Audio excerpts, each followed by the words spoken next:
Thank you so much for joining us. Today, we are going to talk about the power of digital communities to help support and transform the enrollment experience for students during the application process.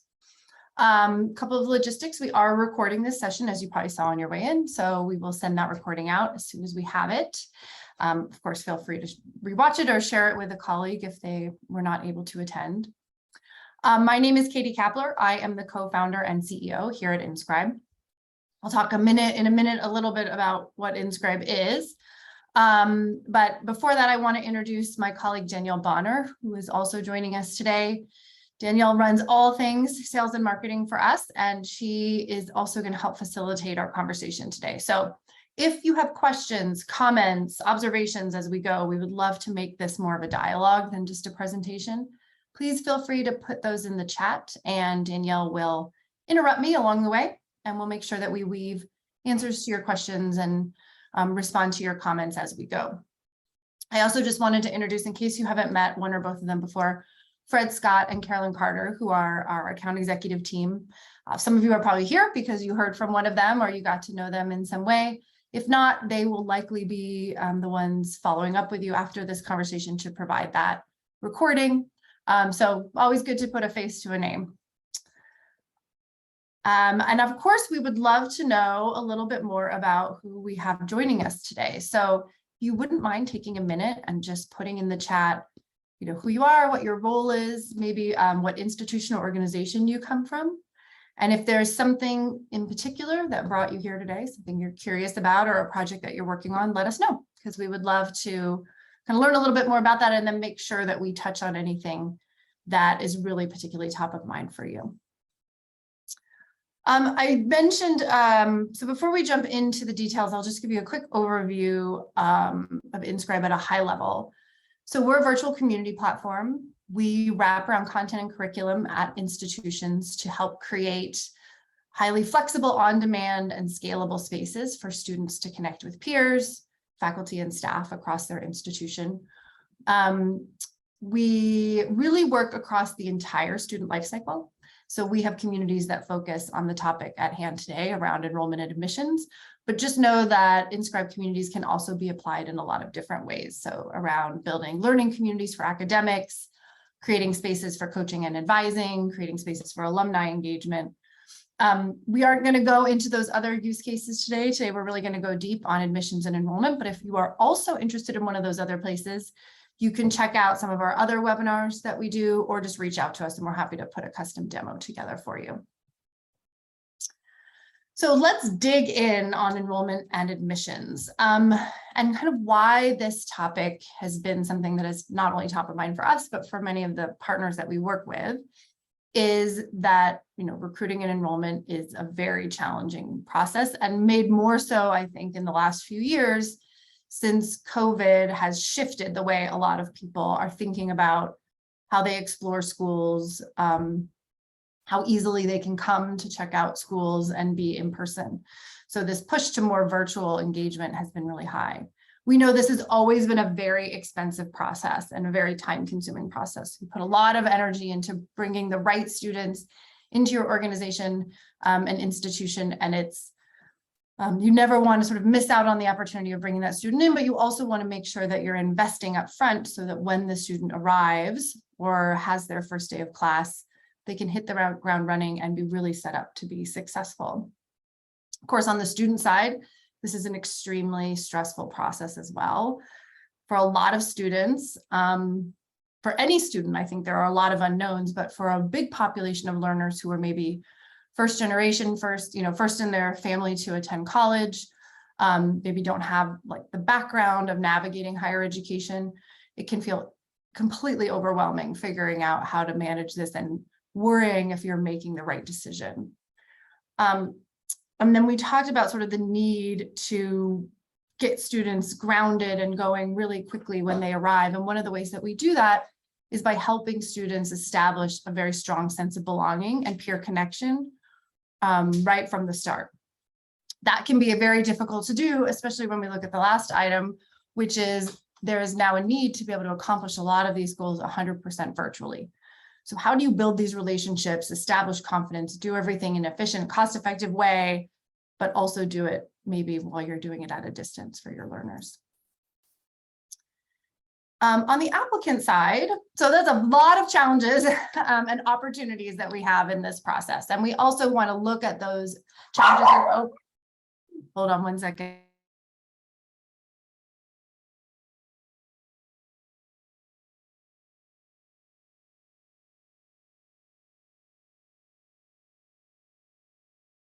The joys of webinars at home. Somebody just left and my dog's not happy about it. That always makes things a little more interesting. So we want to look at this through the lens of the applicants themselves, of course. And when we talk to students, what we hear from them are two really big things. One is they really crave flexibility. That's particularly true for our non-traditional students who are working, parenting, learning online, don't have the time or the luxury of maybe being on campus at all, or at least during the application process. The other thing we often hear from them is this word that comes up all the time, which is authentic. So it's one thing to sort of connect with an enrollment counselor and learn about the process and how that's working. But students also really crave understanding from other students' perspectives, from the alumni that have attended this institution. What's it really like to be a student there? And it can sometimes be difficult to provide those opportunities for those authentic conversations during the application process when you're managing so many different prospective learners. And then certainly, I think one thing that students need, but maybe don't always articulate that they want, is the ability to build a network of individuals right from the beginning that will help them succeed as they're moving through their education. So that network could be, staff at the institution, faculty that they're connecting to, other learners that they can join, but being able to understand how to create that network and have it available from day one can be a really important part of their success. Of course, we also want to look at everything through the lens of the institution. I probably don't have to, convince anyone here that having more students successfully navigate the application process, matriculate and join us, is something we're always hoping for. Part of how we achieve that is by making that process easy to navigate, improving the student satisfaction with the process. But also one of the things that we've heard over and over is we don't always know where the students are struggling or why they drop out of the enrollment process. So getting greater visibility into what's happening and the challenges that students are having can be very valuable for an institution, because it gives them an opportunity to maybe course correct that early on or make some adjustments to how the process is working so fewer students will fall through the cracks. And then, of course, can we make this whole thing go more efficiently? Can we save time and money along the way? So these are all the things that we are considering when we partner with institutions and when we deploy something like an InScribe virtual community into the admissions workflow. Let me pause there. Danielle, anything in the chat that you want me to touch on or address? Well, let's see. So when we asked our initial question, what brought people here today, we have a couple of attendees that are looking to learn more about InScribe, but we have one attendee that specifically is looking to learn about two-year schools and how an enrollment community would work for two-year schools. Awesome. Great. Thank you. Okay. Well, we will definitely get into that. And just to touch on the two-year school piece, hopefully some of the things that we talked about resonate there, which is at a two-year school, you have an even greater diversity of students probably applying for and wanting to come to your institution. You might be facing a lot of resource constraints in terms of your ability to talk one-on-one with those individual students. So creating a virtual space that can improve the efficiency of those individuals, but also allow your students greater visibility into who else is learning here, what's the process really like, how do I navigate it, I think almost resonates, more than perhaps some very traditional smaller four-year schools. So let's take a look. As we go into the demo, I think a lot of that will come to light as well. So what do we mean by an enrollment community? It really is what, as it sounds. It's a virtual space that generally speaking is open to students and to prospective students and the individuals on your campus that are helping them through the enrollment process. So for example, enrollment counselors or advisors or whoever you have in that role. A lot of times these communities also include existing students and alumni. And we'll see in a second why that can be important to support kind of the social side of the community and that desire for that authentic engagement. But more than anything, you want to create these spaces as safe spaces where students can come and feel free to raise their hand, or prospective students can raise their hand and ask the questions that are top of mind for them that will help them move through these processes more effectively and efficiently. The communities generally are designed, and we'll see this in the demo, so I won't spend a lot of time here, but designed to help both address a very tactical, practical side of this process. So when you're applying to a college or university, you have a million questions, often about things like transcripts, financial aid, what's the next step? When will I hear? And when you're getting that question 50, 100, 300 times every time you go through the enrollment process, that's a lot of work for your staff. So taking those questions and aggregating them in a shared space can be really helpful to not only help prospective students get answers more quickly, but help your staff be more efficient. The other side of these spaces are more, I would say, sort of the social side, more about really discovery and introspection and belonging. So things like, what would I really do with this? Or what was it really like to be a learner at this institution? And so creating opportunities for that kind of sharing and communication can be really important in establishing those senses of belonging and connection. And here are some of the outcomes that we see with communities like this. So simply by creating a space that students can self-help themselves or connect with others, we see that prospective learners are more than twice as likely to matriculate if they are active in your virtual community. We also see that individuals that come out of these spaces demonstrate a significant increase in your net promoter score reporting. So I don't know how many of you use net promoter score. It's sort of a measure of an individual's satisfaction or happiness with a technology or a process.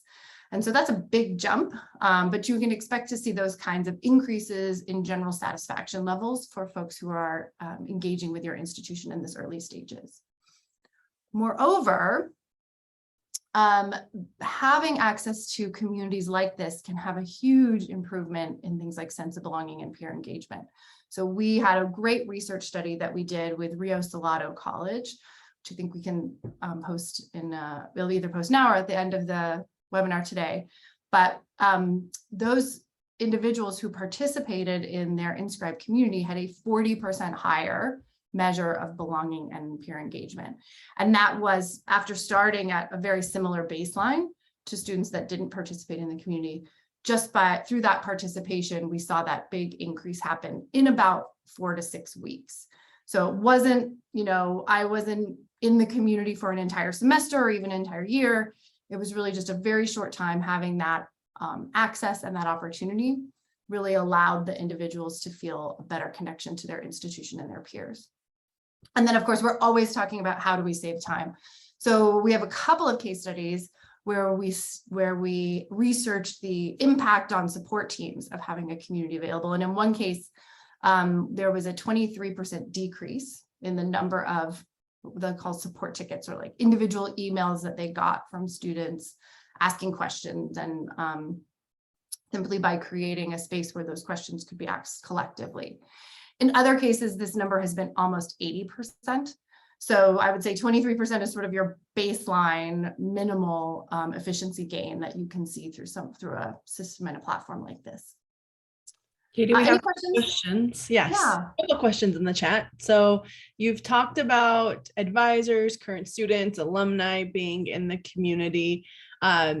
Who would you recommend being a moderator within the community? Who's answering the questions for students and prospective students? Yeah, so in an enrollment community, we would definitely recommend, and of course, the name of this individual probably changes a little bit depending on the institution, but if you have enrollment counselors or enrollment managers who help prospective students through this process, having them in the community and be the front line for answering particularly those like tactical questions around things like transcripts and financial aid can be very beneficial. And then the opportunity to kind of lean on current students or alumni to answer more of the soft side questions about experience and what courses and what degrees should I be thinking about. Certainly your enrollment team can jump in on those as well, but having that population there to facilitate that can be really helpful. Nice. And then talk to us about access and integration, excuse me. Can InScribe be placed on the enrollment webpage? Yeah, great question. So when we jump into InScribe, I'm gonna demo it as a standalone product, but just know that it is actually designed for integration. And so I think I actually even have here an example of this is sort of a sample of how you might put placement into an enrollment portal. Depends, obviously. So let me take a step back. So our goal is to have your InScribe community available from the experiences and the applications that your prospective learners and staff are already using. So if you have an enrollment portals, like what we're looking at here, we can create integration points directly into that enrollment portal. So as a prospective learner is going through the process, they always have one-click single sign-on access directly from there. That's the place where the questions are probably going to come up. So having a big call out that just says have a question, click here, can be really helpful.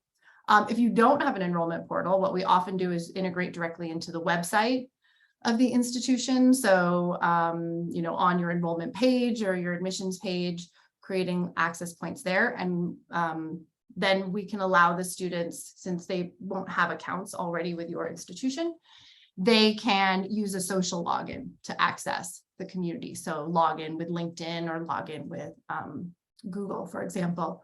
That can also be nice because as they're logging into the InScribe community, you're capturing that email address and that set of information from the learner. So it's almost like another marketing tool to gather up information about people who are interested in your organization. Separately, we do things like LMS integration and other things like that, generally not relevant in the admissions process since those students aren't yet into those technologies on campus. Thank you. That's all the questions that we have at this point in time. So if you have any questions, feel free to put them in the chat. We want to make this a two-way conversation if possible. Awesome. Thank you, Danielle. So let's jump into the demo. So this is actually a good starting place because we can envision in our mind, here's a prospective learner. They've come into their enrollment portal. They're sort of halfway through the enrollment process and they get stuck and have a question. And so they can click down here onto the somewhere in this widget on the portal, and it will automatically single sign on them into their InScribe applicant community. And that would look roughly something like this. So to organize, just to get us organized in this community, I've come into the applicant community. The community itself is going to be primarily organized by topics. So you can see those down here. Some of them more social and connective, some of them more tactical, like financial aid and transcripts. We have templates that we bring to the table that have worked, with our other partners, but these topics are all 100% customizable. So we can change the wording, we can change the topics to reflect back what your prospective learners are thinking about in the language that you use. You can also see as I come into this community that we've created some channels in this space. So these are subgroups within your community that you can offer to your participants. And they're essentially spaces for a smaller set of people to come together and have a more targeted conversation or to come together because we have some shared background or interest. Often in enrollment communities, what we see is that the channels are used to reflect back the affinity groups that a student might consider themselves part of.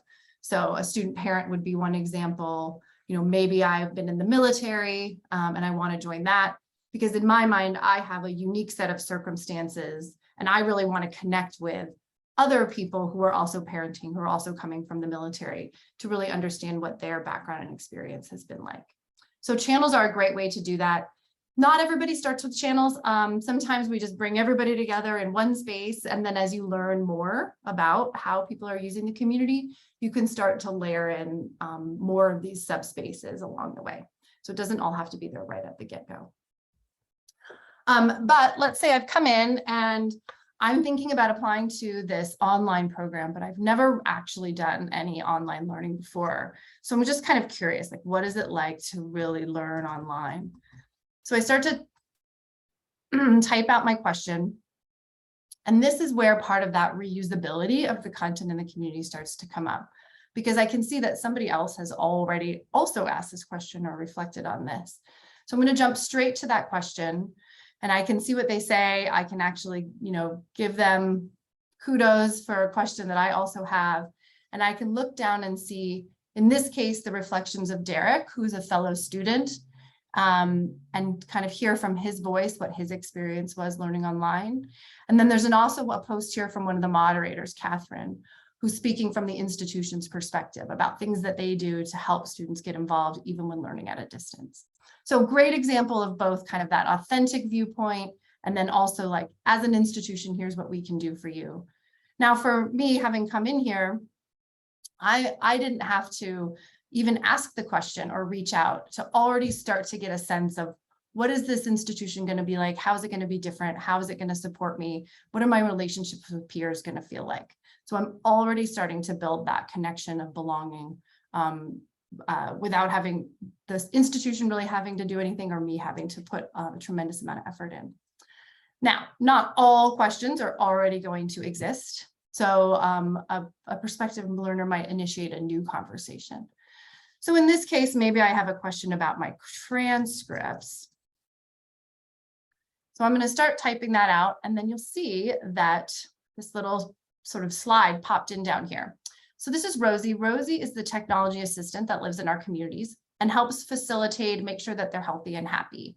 And one of the things that she does is, if I skip the search process and go directly to asking a question, she's essentially going to suggest solutions out of the community for me.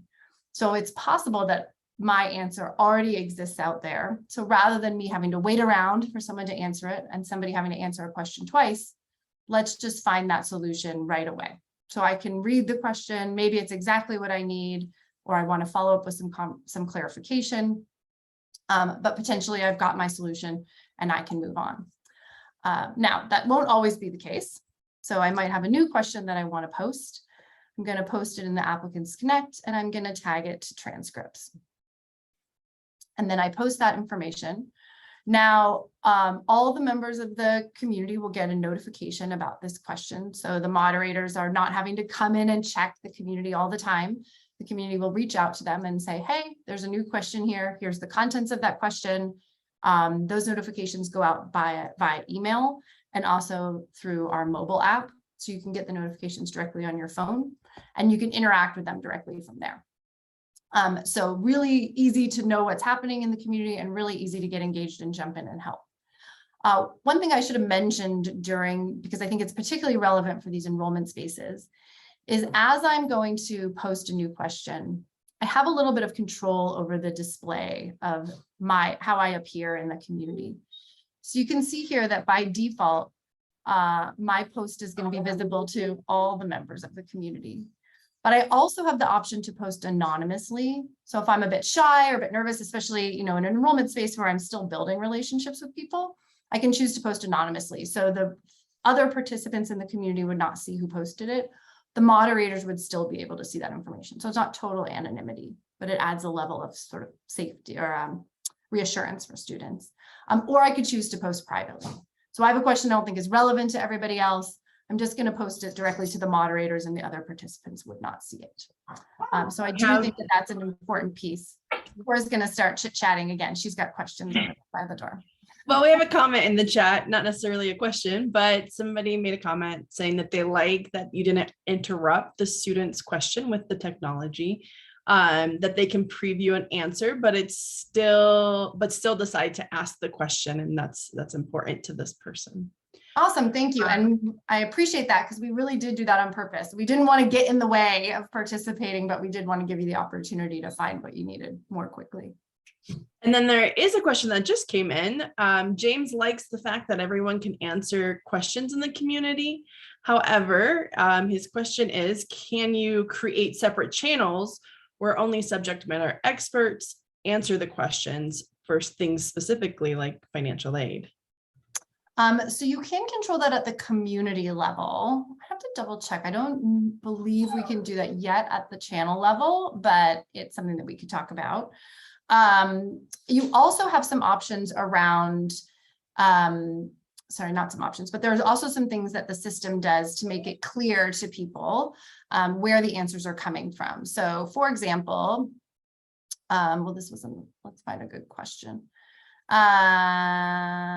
So here we go. So Tiffany has asked a question about transcripts, and the response is coming from Susan. And you can see that Susan carries this little badge with her. So that badge is a visual indicator to the learner that, or to the prospective learner, that this is a moderator in the community. So this is a certified answer, so to speak. Now, if this had been an answer from a student, it wouldn't have that little badge, but a moderator could come. And so you would have the visual cue to say, you know, student opinion or alumni opinion. But a moderator could come in and certify that response, which would add that little badge. So again, kind of adding that qualifier.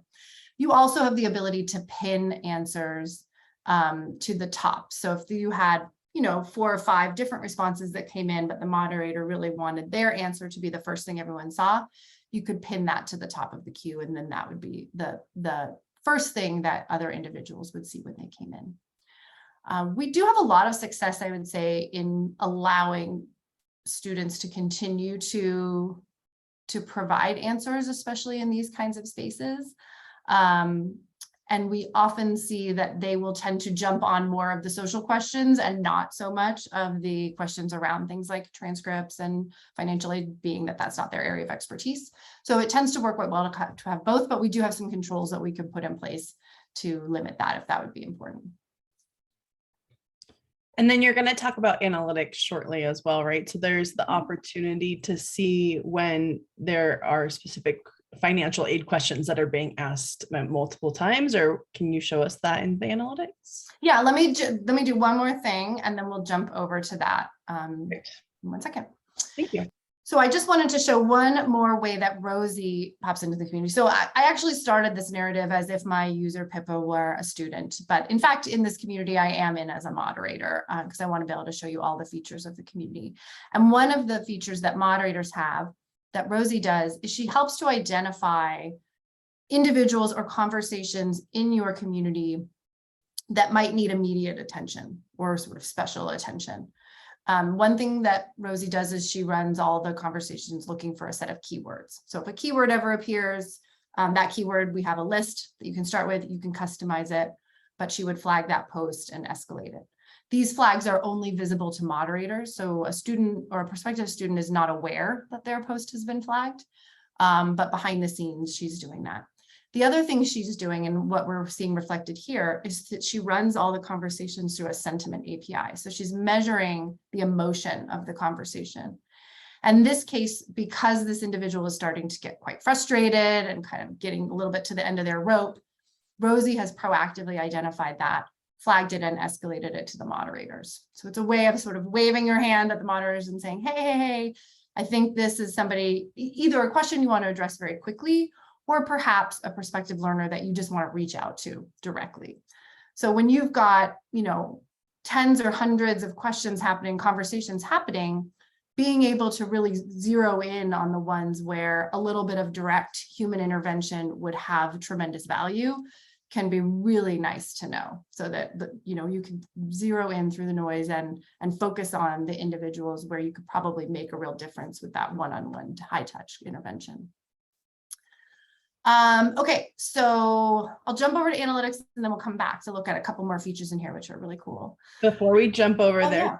Real quick. So we did have another question come in the chat.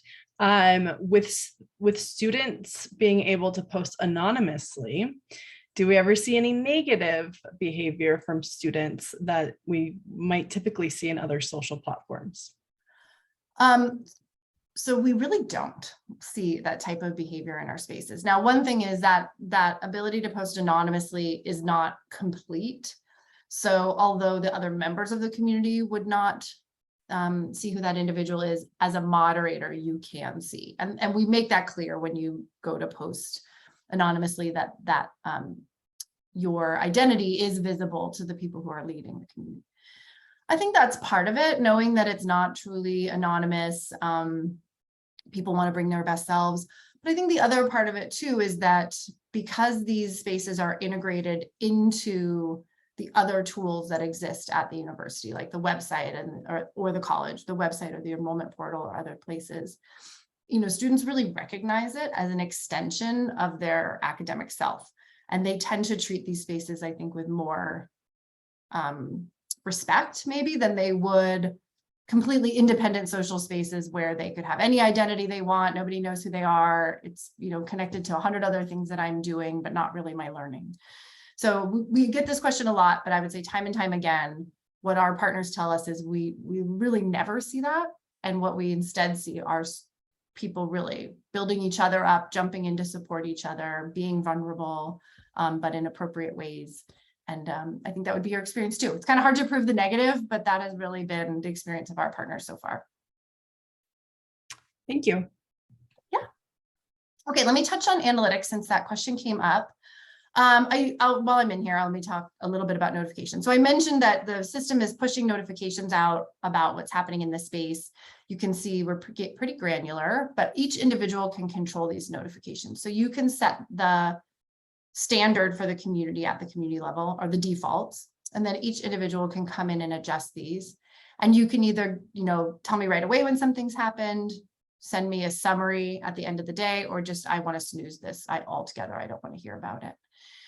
Those same set of notifications can be configured for your mobile app and on your phone. So there's really a lot of agency that each person has over how often the community is reaching out to them and talking to them and how engaged they want to be. Community admins also have access to this space. So you can see all the members of the community. You can see specifically what they've been doing. I could click into an individual to see, and go really deep on like specifically what they've looked at, conversations they've started, what they've participated in. You can also see that we have a little reputation system here. So we're kind of giving people points for the activity in the community and they can level up. This can be particularly fun, I think, for the moderators of these spaces as well, particularly if you have students or alumni moderating. They can not only get credit for their contributions, but the impact of their contributions. How many views did they get? How many reactions did they get to their posts? So people have a lot of fun with that.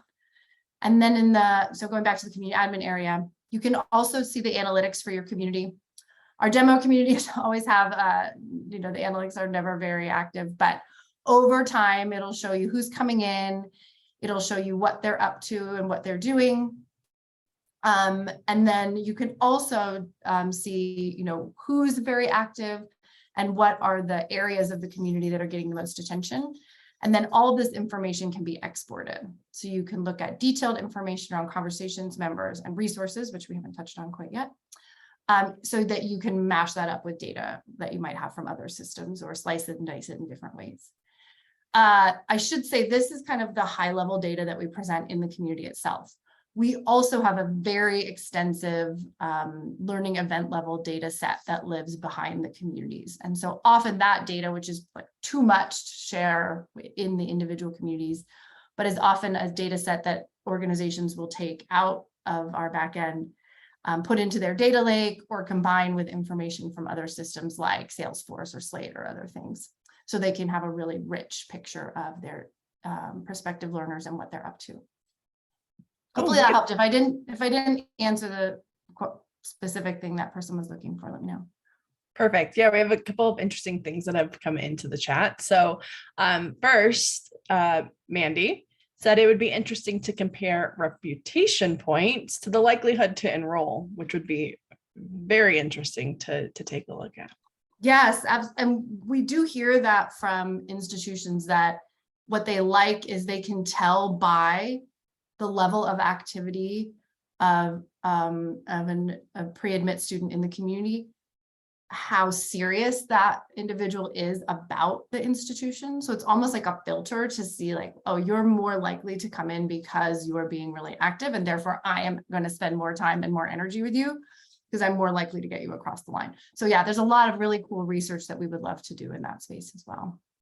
And then I apologize if you already talked about live, the live posts, but we do have a question. Can we link our virtual campus tour on a post? Yes, absolutely. Great lead in. And we have not talked about live. So that's a great lead in. Let me, since they're in order here, and then I tend to get confused if I don't go in order, I'll do 2 seconds on resources. So we have 3 main sort of areas of content in our communities. The conversation space, which we just looked at, that's where your prospective learners are asking questions, sharing things, that's very active and iterative. We have a resources area, which is generally reserved for the moderators, and it's a more curated set of assets that you might put together.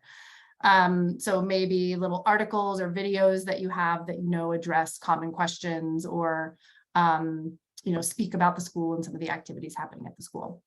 You might start with some of the things you already have on hand, and then build out these this set of resources over time as you kind of learn what people are interested in or talking about in the conversation space.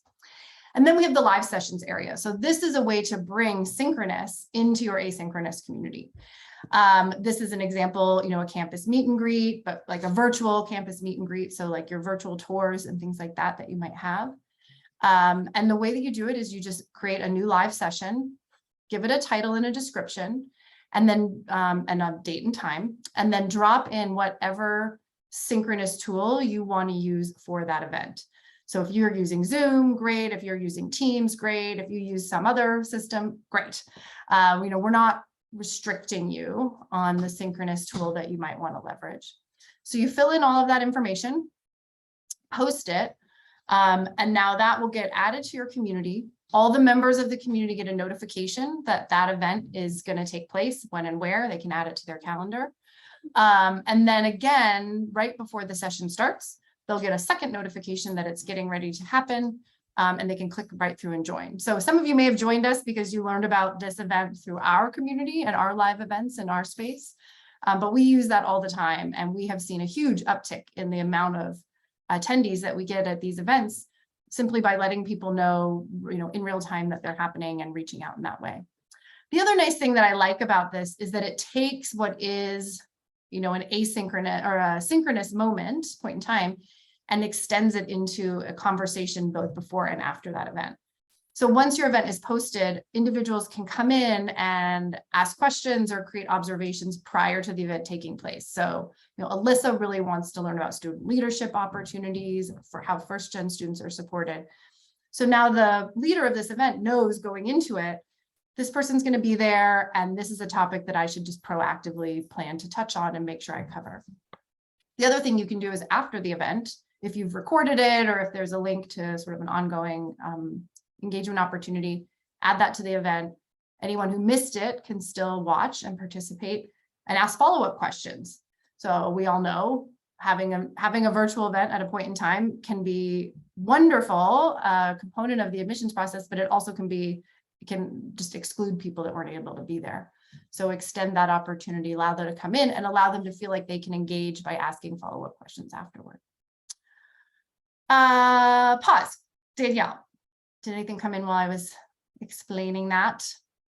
No, not at this time. But you can use these live events for really anything. So we see people have an alumni Q&A session or student Q&A session, or meet the following superstar faculty, and the faculty member could show up and have a little bit of a talk. Or, there's all kinds of cool ways to leverage these live events. But then again, by including them in the community, you really improve, I think, the participation rates and the access to those spaces for all of the prospective learners. Great. So I think we've touched on pretty much everything here. We also did the piece on analytics. We have several tools in place to help with the scalability of the spaces as well. So for example, anybody can see things that have no response. Moderators also have the ability to see if something has no moderator response, so perhaps a student or another participant has jumped in and provided an answer, but they really want to make sure that one of the leaders of the community are either endorsing one of those answers or providing a clear answer. You can get to anything that's been flagged for follow-up, so that would primarily be things flagged by Rosie. And you can always also see anything that is read or unread for you.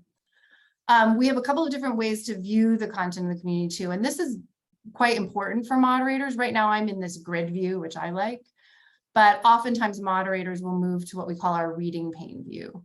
And that allows you to keep all the conversations down here on the left-hand side and for you to just quickly jump through them, without having to bounce back and forth to that main page. So again, if you're kind of working through a lot of things simultaneously, this is just a super efficient way to be able to do that.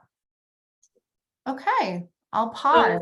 Yeah, we have a couple of questions coming in the chat now. You did talk about the templates that we have here at InScribe to help kick off a community. But the question in the chat is, how long does it take to set up an InScribe community? So generally speaking, implementation is about 2 weeks. A lot of that is more about figuring out if you want to do the integration, just getting in touch with the technology team and getting that integration in place. If there is no integration needed, if we're really just using social login and placement on the website, we can get you up and running in as short as a week. So the major pieces are, let's bring the template to the table, have you look at it, decide if you want to make any modifications, and then we'd apply your branding, obviously, and your organization's name. If you have any content that you want us to preload around FAQs or things like that, we can do that for you. We'll do a quick training. As you can see, the platform is pretty self-explanatory, so the training is quite simple, and we do that virtually.